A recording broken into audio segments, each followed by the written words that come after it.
College debt. Is college really worth the expense today that we're paying for a college education? In some cases, yes, and in some cases, no. There's a lot of young people who are coming out of college and they're realizing either they can't find a job in their field, or when they do find a job in their field, they're a little disappointed with the pay because it's not exactly what they anticipated making. Well, in today's day and age, it is really hard to acquire and maintain a six-figure income. So a lot of young people are really struggling, and as a result, it's very difficult for them to pay their bills on time. And even further, if they're not earning enough money, it's difficult to even just pay their bills. So what are they doing? As a result, they're putting certain expenses, a lot of times necessities, on their credit cards. And that is a domino effect, because the more you use your credit cards with high credit card utilage, that decreases your credit score. When you make late payments, that decreases your credit score. So I think the young generation, or a lot of people right now, are being squeezed from a lot of different points right now. The high cost of living, the fact that for some people who have student loan debt, they were on forbearance for some period of time during and shortly after the pandemic, and now those debts are, the payments are now being expected. And so people are having a really hard time because for years they weren't used to paying back those student loans, right? They probably forgot all about them, or they said, oh, I'll worry about that next year or the year after that. And they just continued living life and they didn't plan for the impending future. So the point that I want to make today is, especially the young generation, you guys are facing so many more challenges than in my generation. And I really think that you have to be more intentional about the decisions that you make moving forward. You have to be more careful with your spending and your budgeting.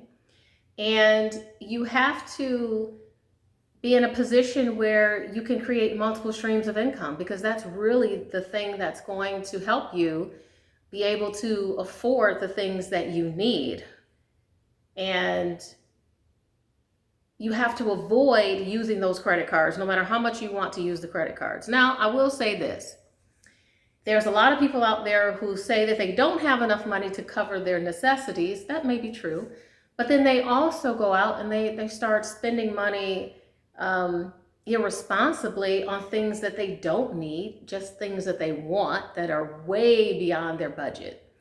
So if you're that person and you know that you are, don't be embarrassed. The one thing you have to do is just recognize that behavior and stop the behavior. And if you need help stopping that behavior, then the best thing you can do is have someone who is in your corner, who's going to tell you what you need to hear, not necessarily what you want to hear.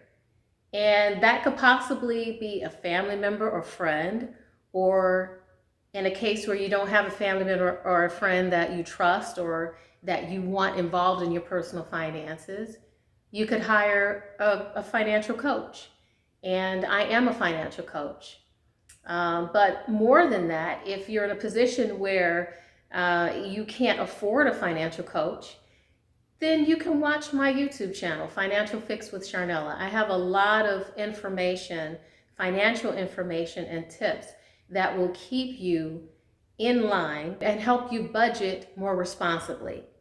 So yes, today's cost of living is very expensive, but it doesn't help your situation when you're not paying attention to your budget. You should be, at the very least, writing down your budget or putting it in some sort of software that you find most easy to use that tracks your expenses, okay? Because right now you're probably in a position where your credit score is much lower than it could be or should be, and having a low credit score will hurt you in a lot of different ways. When you get ready to buy a car, you're going to pay a higher insurance or interest rate because you have poor credit. Also, when obtaining insurance, car insurance, you may also pay a higher rate. When you're in a position where you have little money, it seems like the people who have the least money pay the most. And in a lot of cases, that is the case. And so you have to find a way to get out of this downward spiral. And if you need help doing that, I do hold free seminars on how to help people repair their credit. So if you reach out to me, send me an email. Perhaps maybe you've missed the course, maybe you have not.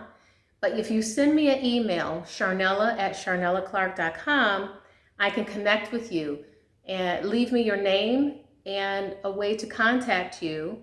And we can talk about, finding out when the next free seminar will occur that will teach you how to repair your credit, because it is so vitally important. Make sure that you are spending your money appropriately. Find out what your talents and your gifts are beyond the employer that employs you. Because there are often times you can dig yourself out of a financial hole if you have like a side hustle or something else that you can do that can make you money on the side that will be used to dig yourself out of the financial rut that you may find yourself in right now. So for those of you who haven't quite settled on a career yet, I would say to you, take your time, investigate, and find out ahead of time before you start classes in a particular field, or before you settle definitely on a particular field. Investigate to find out how much that employer will likely pay you, so that you're not stuck with a lot of debt and earning far less than what you anticipated earning, which would then make it more difficult for you to pay off that debt. So continue watching Financial Fix with Sharnella, and I will see you on the next episode. And remember, if you like what you're hearing, you like my content, I'd like for you to subscribe so that you can continue to see more.